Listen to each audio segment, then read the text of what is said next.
December 31 तारीख सन्ध्या आम घर सब बेलूना कहीं सजासुजी कर भिडटी शेष पर्यंत देखते आपने जानवे घर बेलूना सब सजासुजी करते मो पुओ भी सहित मिसिक करता कहीं आज आम गेली झील कटिमार बर्थडे थी से सी डिसेम्बर लास्ट आ वर्षर फास्ट तार जन्म होता राति ठीक 10:15 से तार आज बर्थडे आम सेलिब्रेशन करुचे तो समस्ते आस सारापर आम समस्ते मिसिक झीर बर्थडे सेलिब्रेशन कलु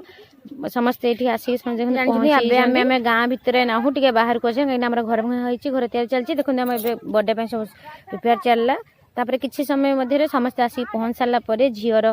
केक कटा आरंभ है झील तो पूरा गोटे राणी भाया देखा गोटे माने क्वीन भाया देखा सी तार गोटे ताज पिंधि से समस्त सहित मिसिकी काटुला केक मत से दिन बहुत सुंदर बहुत दिन लगुला 15 आर जन्म होता 2020 माने 20 नुहे कि 19 नुहे मझीरे तो से दिन मत बहुत खुशी लगुला कहीं से दिन आमको भगवान ताको गिफ्ट रूप देते तो समस्ते गलापर झीटी तार जहाँ सब गिफ्ट पाला सज कला पुणी आम कौन कल ना समस्ते खाई पी सारापर आम समस्त चाहिए राति 12टा बेलू आउ थे पुणी आम डबल केक कटाला कहीं न्यू इयर सेलिब्रेशन कराला आपण मैंने किए केमती न्यू इयर सेलिब्रेशन कले आमको निश्चित भाव में कमेंट करके जनइबे आमर यही वीडियो जदि आपको भल लगे मिनी ब्लॉग ताने आप लाइक शेयर सब्सक्राइब करदे आ मोर गेलिमा को ढेर सारा आशीर्वाद देवे रही।